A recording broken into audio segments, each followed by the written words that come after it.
Très populaire en République démocratique du Congo.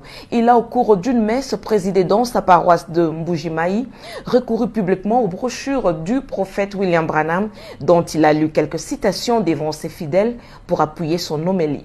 Nous revenons sur l'essence même de cette action posée par ces prêtres catholiques avec le pasteur Charles Kalonga de la ville de Nairobi au Kenya dans ce récit. Suivez. Mon église, pas mes églises, mon église.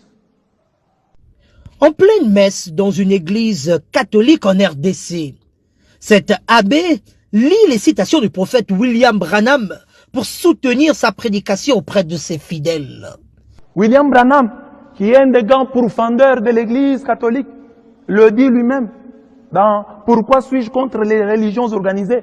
paragraphe 171.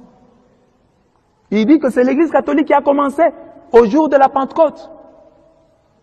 Dans un autre enseignement intitulé « Troisième Exode », page 22, il répète la même vérité. Si le fait semble anodin au commun des mortels, il est néanmoins significatif pour l'épouse du Christ. Selon le pasteur Charles Kalonga de Nairobi au Kenya, la vidéo de cet abbé prouve à suffisance que la Rome papale connaît bien le message de William Branham. C'est vraiment étrange de voir un prêtre catholique en train de lire les brochures de frère Branham dans une église catholique. La Bible me dit dans Psaume 137, du 1er au 4e verset, que l'on ne chante pas les cantiques de Sion dans une terre étrangère. Le deuxième point, cela veut dire que Rome papale connaît très bien ce message, c'est-à-dire qu'il y a une pression en quelque sorte.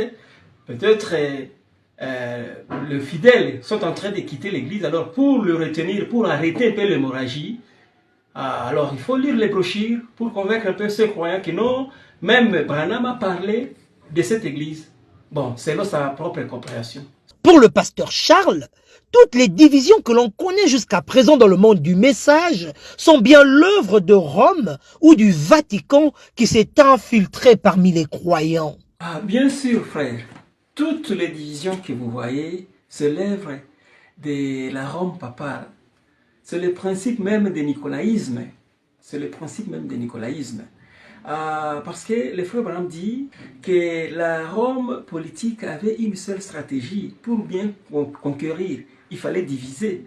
Et le frère Branham dit que c'est la même stratégie